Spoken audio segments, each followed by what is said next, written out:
जय श्री बालाजी की। Hello student, देश भर में जो कोरोना महामारी चल रही है उसमें लॉकडाउन के चलते अपन घर बैठे जो 12th की क्लासेस ले रहे हैं, उस 12th की क्लास पे मैंने जो पिछला वीडियो बनाया था अर्थशास्त्र का, उसमें मैंने आपको जैसे अपन ने चैप्टर स्टार्ट किया था अर्थशास्त्र का परिचय। अर्थशास्त्र का परिचय करने से पहले मैंने पिछले वीडियो में आपको 11th के कुछ टॉपिक्स और 12th के कुछ टॉपिक्स की जानकारी दी थी। साथ साथ में 12th के फर्स्ट नंबर जो चैप्टर अर्थशास्त्र का परिचय, उसमें कई वैज्ञानिकों की मैंने आपको परिभाषाएं बताई थी। उन परिभाषाओं को देखते हुए जैसे मैंने बताई थी, और उसमें सबसे पहले मैं बात बता देती हूँ कि अर्थशास्त्र का जनक कौन होता है। आधुनिक अर्थशास्त्र का जनक एडम स्मिथ को माना गया है। एडम स्मिथ ने कौन सी परिभाषा दी? एडम स्मिथ ने दी थी धन संबंधी परिभाषा। प्रोफेसर अल्फ्रेड मार्शल ने दी थी आर्थिक कल्याण संबंधी परिभाषा। प्रोफेसर रॉबिन्स ने दी थी दुर्लभता प्रदान परिभाषा। प्रोफेसर जेके मेहता ने दी आवश्यकताहीन परिभाषा, और प्रोफेसर सैमुएल्सन ने दी थी विकास आधारित परिभाषा। उसके साथ साथ में मैंने आपको दो टॉपिक के बारे में अपन थोड़ा बहुत पिछले वीडियो में चर्चा कर चुके हैं, व्यष्टि और समष्टि, जो कि इस बार आपके 12th के दोनों टॉपिक है, व्यष्टि और समष्टि के। व्यष्टि और समष्टि के 12th के अंदर भाग बने हुए हैं। व्यष्टि के अलग है और समष्टि के अलग है। अर्थशास्त्र के दो भाग बने हुए हैं, व्यष्टि और समष्टि। पिछले वीडियो में मैंने आपको इनकी परिभाषा बताई थी। आइए आज इनके बारे में अपन विस्तार से शुरुआत करते हैं। जैसे कि मैंने आपको बोर्ड के माध्यम से इनको बांट रखा है। व्यष्टि का मैंने पिछले वीडियो में आपको उपभोक्ता, मांग, पूर्ति और लागत, आगम, उत्पादन, ये सारा कुछ बताया था। समष्टि के अंदर राष्ट्रीय आय, सामान्य कीमत स्तर, मुद्रा की स्थिति, बेरोजगार, आय व रोजगार, ये सारा कुछ आपको समष्टि के अंदर बताया था। आज इनके भाग जैसे मैंने एक डायग्राम के रूप में आपको बताया कि व्यष्टि के अंदर उपभोग, उत्पादन, विनिमय, वितरण, आर्थिक कल्याण। समष्टि के अंदर राष्ट्रीय आय, सामान्य कीमत स्तर, आर्थिक विकास और वितरण का समष्टिगत सिद्धांत, ये तो इनके अंदर इनको शामिल किया जाता है। लेकिन व्यष्टि क्या होता है, समष्टि क्या होता है, पिछले वीडियो में अपन इनकी परिभाषा देखी थी। आज इनके बीच में अपन दोनों के बीच में डिफरेंस देखेंगे। जैसा कि मैं आपको बताती हूँ, व्यष्टि को इंग्लिश में अपन बोलते हैं माइक्रो, और समष्टि को अपन इंग्लिश में बोलते हैं मैक्रो। अगर माइक्रो का अपन आई निकाल ले और मैक्रो का अपन ए निकाल ले, इसकी चर्चा मैंने पिछले वीडियो में भी की थी। आई मतलब इंडिविजुअल, ए मतलब ऑल, आई मतलब व्यक्तिगत, ए मतलब सभी। ऐसा अर्थशास्त्र जिसमें व्यक्तिगत इकाइयों का अध्ययन किया जाता है उसे व्यष्टि अर्थशास्त्र बोला जाता है। ऐसा अर्थशास्त्र जिसमें संपूर्ण अर्थव्यवस्था का अध्ययन किया जाता है उसे समष्टि अर्थशास्त्र बोला जाता है। लेकिन सबसे पहले अब अपन इनका डिफरेंस देखें, उससे पहले मैं आपको एक बात बता दूं, जो कि फर्स्ट नंबर चैप्टर में 1 नंबर का क्वेश्चन पूछा जाता है कि व्यष्टि और समष्टि शब्दों का प्रयोग सर्वप्रथम किसने और कब किया था। तो व्यष्टि और समष्टि शब्दों का प्रयोग सर्वप्रथम 1933 में, सन 1933 में रेगनर फ्रिस ने किया। व्यष्टि, समष्टि एवं समष्टि शब्दों का प्रयोग, व्यष्टि एवं समष्टि शब्दों का प्रयोग सर्वप्रथम किसने किया? रेगनर फ्रिस ने। कब किया था? सन 1933 में। चलिए अब अपन इनके बीच में डिफरेंस जानने की कोशिश करते हैं। माइक्रो शब्द है जो कि अंग्रेजी भाषा का एक शब्द है, लेकिन इसकी उत्पत्ति हुई थी वो ग्रीक भाषा के माइक्रोस से हुई थी। माइक्रो शब्द की उत्पत्ति ग्रीक भाषा के माइक्रोस से हुई थी। और मैक्रो शब्द की उत्पत्ति वो भी अंग्रेजी भाषा का शब्द है, लेकिन इसकी उत्पत्ति कहां से हुई थी? मैक्रोस से। इसको अगर इसका अपन छोटा सा मीनिंग जाने तो इसको बोला जाता है सूक्ष्म। अगर इसका मीनिंग देखे तो इसको बोला जाता है व्यापक। ये तो बोला जाता है सूक्ष्म और ये बोला जाता है व्यापक। सूक्ष्म मतलब छोटा स्वरूप, व्यापक मतलब विस्तृत स्वरूप। अब आइए अपन इनके बीच में अंतर जानने की कोशिश करते हैं।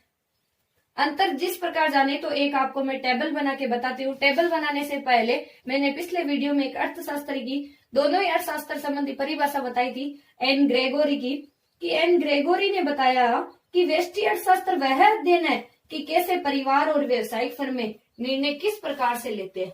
क्योंकि व्यक्तिगत इकाइयों का अध्ययन किया जाता है तो एक ही व्यक्ति निर्णय लेगा, तो फर्में और व्यवसायिक फर्म किस प्रकार, परिवार और व्यवसायिक फर्म किस प्रकार निर्णय लेंगे, किस प्रकार आपस में अंतःक्रिया करेंगे। लेकिन समष्टि अर्थशास्त्र के दौरान देखें तो समष्टि अर्थशास्त्र मतलब संपूर्ण अर्थव्यवस्था में फैली हुई घटनाओं का अध्ययन है। समष्टि अर्थशास्त्र संपूर्ण अर्थव्यवस्था में फैली हुई घटनाओं का अध्ययन है। इसे कौन सा अर्थशास्त्र बोला जाता है?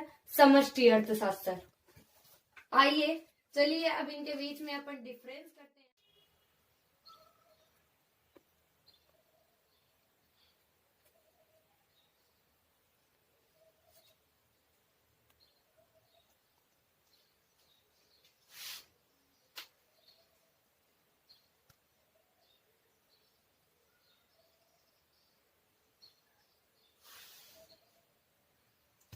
जय श्री बालाजी की। हेलो स्टूडेंट, अपन देख रहे थे व्यष्टि और समष्टि में अंतर। तो मैंने एक टेबल बनाई है बोर्ड पे, आप देखिए व्यष्टि और समष्टि में अंतर। सबसे पहले टेबल बनाने से पहले आप इसको नोटबुक में साथ साथ में नोट करते जाएं। सबसे पहले टेबल बनाने से पहले इसमें अपन फर्स्ट नंबर आपको टॉपिक डालना है क्रम संख्या, देन सेकंड अंतर का आधार, फिर व्यष्टि, फिर समष्टि। सबसे पहले क्रम संख्या में पॉइंट नंबर 1 और अंतर के आधार में अध्ययन की इकाई। अध्ययन की इकाई, अब अध्ययन की इकाई मैंने आपको व्यष्टि में बताया था, इसमें व्यक्तिगत इकाइयों का अध्ययन किया जाता है, और समष्टि में जबकि इसमें संपूर्ण अर्थव्यवस्था का अध्ययन किया जाता है। व्यष्टि में व्यक्तिगत इकाइयों का अध्ययन किया जाता है, जबकि समष्टि में संपूर्ण अर्थव्यवस्था का अध्ययन किया जाता है। फिर 2 नंबर पॉइंट डालोगे आप क्षेत्र। क्षेत्र के अंदर इसका क्षेत्र क्या है? सूक्ष्म, जो कि अपन ने उसमें देखा था कि व्यष्टि का अगर अपन छोटे से रूप में मीनिंग देखें तो व्यष्टि का मीनिंग होता है सूक्ष्म, जबकि इसका क्षेत्र कौन सा होता है? व्यापक, विस्तृत, क्योंकि इसमें अपन राष्ट्रीय आय को शामिल करते हैं, पूरे देश की मुद्रा, बैंकिंग स्थिति, आय व रोजगार की स्थिति। तो इसका क्षेत्र क्या होता है? व्यापक। नंबर 3 सिद्धांत, इसमें मांग और पूर्ति को शामिल किया जाता है, तो इसे कौन सा सिद्धांत बोला जाता है? इसे कीमत का सिद्धांत कहा जाता है, जबकि इसे आय व रोजगार का सिद्धांत कहा जाता है। पॉइंट नंबर 3 है सिद्धांत, इसे कीमत का सिद्धांत कहा जाता है, जबकि इसे आय व रोजगार का सिद्धांत कहा जाता है। नंबर 4 है संतुलन का प्रकार, इसमें आंशिक संतुलन पाया जाता है, जबकि इसमें सामान्य संतुलन पाया जाता है। इसमें कौन सा संतुलन पाया जाता है? आंशिक, और इसमें सामान्य। नंबर 5 विरोधाभास, इसके लिए बचत क्या होती है? लाभकारी होती है, जबकि इसके लिए बचत क्या होती है? अलाभकारी होती है, क्योंकि इसमें उपभोक्ता स्वयं का निर्णय लेता है, परिवार व व्यवसायिक फर्में निर्णय लेती है, तो बचत क्या होनी चाहिए? लाभकारी, जबकि इसमें पूरी संपूर्ण अर्थव्यवस्था का देखा जाता है, तो इसके लिए बचत क्या है? अलाभकारी। परिवर्तन, इसके परिवर्तन समष्टि की स्थिरता में भी हो सकते हैं।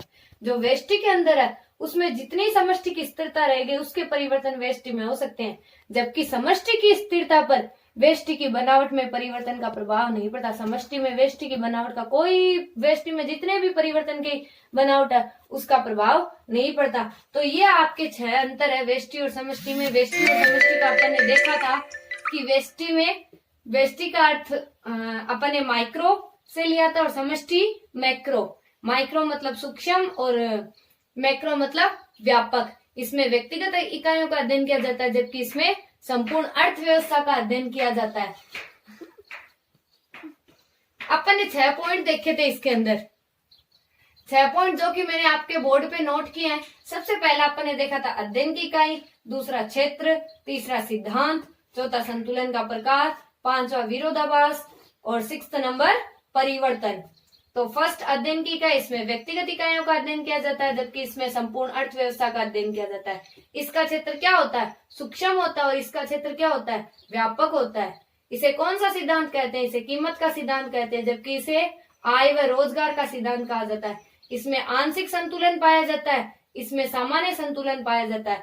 विरोधाभास की स्थिति में इसके लिए बचत लाभकारी होती है, जबकि इसके लिए बचत क्या होती है? अलाभकारी होती है। इसके परिवर्तन में समष्टि की स्थिरता में भी हो सकते हैं इसका परिवर्तन, जबकि समष्टि के अंदर वेष्टि की बनावट का कोई परिवर्तन का प्रभाव नहीं पड़ता। यह है वेष्टि और समष्टि में अंतर। वेष्टि का अर्थ देखा, वेष्टि में क्या शामिल किया जाता है, क्या होती है वेष्टि। समष्टि का अर्थ देखा, समष्टि में क्या शामिल किया जाता है। अब दोनों के बीच में अपन ने डिफरेंस देख लिया। आप इसको नोटबुक में नोट कर लीजिए, ध्यान से नोट्स में बनाते रखिए पूरे 6 के 6 डिफरेंसेज को।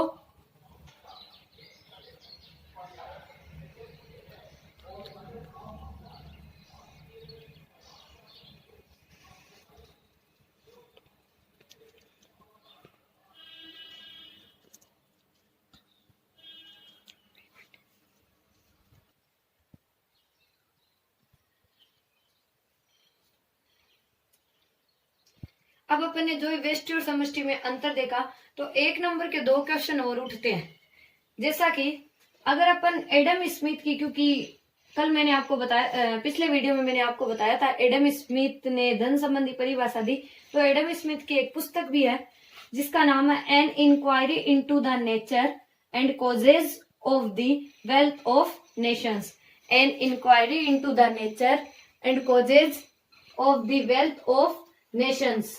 An inquiry into the nature and causes of the wealth of nations। ये 1776 में प्रकाशित हुई थी। सन 1776 में एडम स्मिथ की पुस्तक सन 1776 में प्रकाशित हुई थी। उसी के बाद में जो समष्टि अर्थशास्त्र में एक अर्थशास्त्री जॉन मिनार्ड किन्स, उनकी पुस्तक का नाम है the general theory of employment, interest and money. यह पुस्तक सन 1936 में प्रकाशित हुई थी। क्योंकि इस पहले चैप्टर के अंदर 2 टॉपिक पूछे जाते हैं, छोटे छोटे क्वेश्चन पूछे जाते हैं 1-1 नंबर के, जिनमें ये भी पूछ सकते हैं कि एडम स्मिथ की पुस्तक का नाम बताइए और जॉन मिनार्ड किन्स की पुस्तक का नाम बताइए। तो एडम स्मिथ की पुस्तक थी an inquiry into the nature and causes of the wealth of nations. कब प्रकाशित हुई थी? 1776 में। और जॉन मिनार्ड किन्स की पुस्तक है the general theory of employment, interest and money. ये प्रकाशित हुई थी सन 1936 के अंदर। अब अपन अर्थशास्त्र के परिचय के अंदर पहले चैप्टर का एक टॉपिक कंप्लीट कर चुके हैं। कल अपन ने देखा था पिछले वीडियो में अर्थशास्त्र की प्रकृति। अर्थशास्त्र की प्रकृति के अंदर व्यष्टि अर्थशास्त्र के भाग देखे, समष्टि अर्थशास्त्र के भाग देखे, फिर व्यष्टि और समष्टि का अपन ने अर्थ देखा। व्यष्टि अर्थशास्त्र को सूक्ष्म है व्यष्टि अर्थशास्त्र का, समष्टि अर्थशास्त्र का सारांश के रूप में व्यापक बताया था। व्यष्टि अर्थशास्त्र में व्यक्तिगत इकाइयों का अध्ययन, समष्टि अर्थशास्त्र में संपूर्ण अर्थव्यवस्था का अध्ययन। फिर व्यष्टि और समष्टि में अपन ने डिफरेंस देख लिया। डिफरेंस देखने के साथ साथ 2 पुस्तकें भी बता दी मैंने, एडम स्मिथ की पुस्तक और जॉन मिनार्ड किन्स की पुस्तक। कि एडम स्मिथ की पुस्तक थी an inquiry into the nature and causes of the wealth of nation, और जॉन मिनार्ड किन्स की पुस्तक थी the general theory of employment, interest and money. अर्थशास्त्र के परिचय के अंदर फर्स्ट टॉपिक कंप्लीट हो चुका है, जिसका नाम था अर्थशास्त्र की प्रकृति। अर्थशास्त्र की प्रकृति में व्यष्टि अर्थशास्त्र और समष्टि अर्थशास्त्र। आइए अपन नेक्स्ट टॉपिक पे चलते हैं। नेक्स्ट टॉपिक चलने से पहले मैं आपको एक चीज बता दूं कि जैसे ये माध्यमिक शिक्षा बोर्ड के अंदर ये चैप्टर 5 नंबर का है, अनुसार 5 नंबर के चैप्टर में से इसमें से 1 नंबर का क्वेश्चन और 4 नंबर का क्वेश्चन भी पूछ सकते हैं।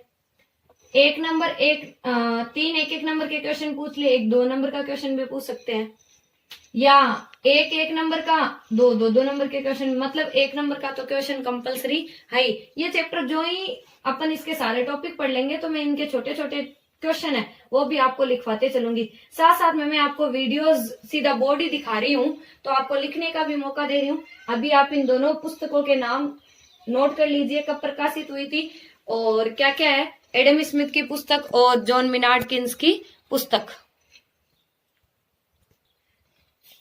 फिर अपन नेक्स्ट टॉपिक पे चलते हैं। नेक्स्ट टॉपिक शुरू करने से पहले आप इसको साथ साथ में नोट्स बनाते चलिए, और नेक्स्ट टॉपिक अपन नेक्स्ट वीडियो में शुरू करते हैं, नेक्स्ट वीडियो में स्टार्ट करते हैं। ओके स्टूडेंट, चलो बाय। जय श्री बालाजी की।